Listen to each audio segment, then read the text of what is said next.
भोंदू बाबा खरात नंतर संजू बाबा राऊत नवा धंदा सुरू करून रोज खोटं बोलण्याचं काम करतायत.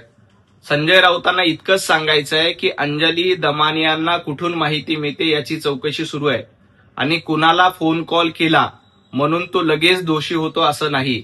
संजय राऊत, तुम्ही नेमकं कुणाच्या बाजूने आहेत? तुम्ही भोंदू बाबा अशोक खरातच्या बाजूने आहेत की ज्या पीडित महिला आहेत त्यांच्या बाजूने आहे हे स्पष्ट करा. जर का भोंदू बाबा खरात सोबत कोणी बोलत असेल, त्यांचं नाव समोर आलं असेल तर तुम्हाला त्याबद्दल चिंता कशाला? ज्या भोंदू बाबा खरातला मदत करण्याचं काम तत्कालीन महाविकास आघाडी सरकारने केलंय, भोंदू बाबा खरातला मदत करण्याचं काम स्वतः संजय राऊत तुम्ही देखील केलंय. कारण तुमच्या सांगण्यावरून महाविकास आघाडी सरकारच्या काळामध्ये भोंदू बाबाच्या आश्रमाला पाणी दिलं होतं. तुम्ही नाशिकचे संपर्क प्रमुख होतात. तुमच्या सांगण्यावरून हे सगळं झालं होतं. मग जर का या भोंदू बाबा खरातच्या बद्दल माहिती समोर येते तर संजय राऊत तुमच्या पोटामध्ये दुखायला काय लागलं? उद्या कदाचित संजय राऊत यांच्या फोन कॉलची माहिती देखील समोर येईल.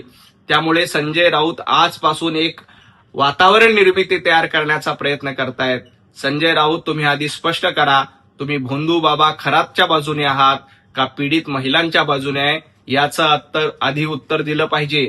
ज्या पद्धतीनं भोंदू बाबाचं समर्थन करण्याचं काम संजय राऊतांकडनं केलं जातंय यात निश्चितच काहीतरी काळबेर आहे.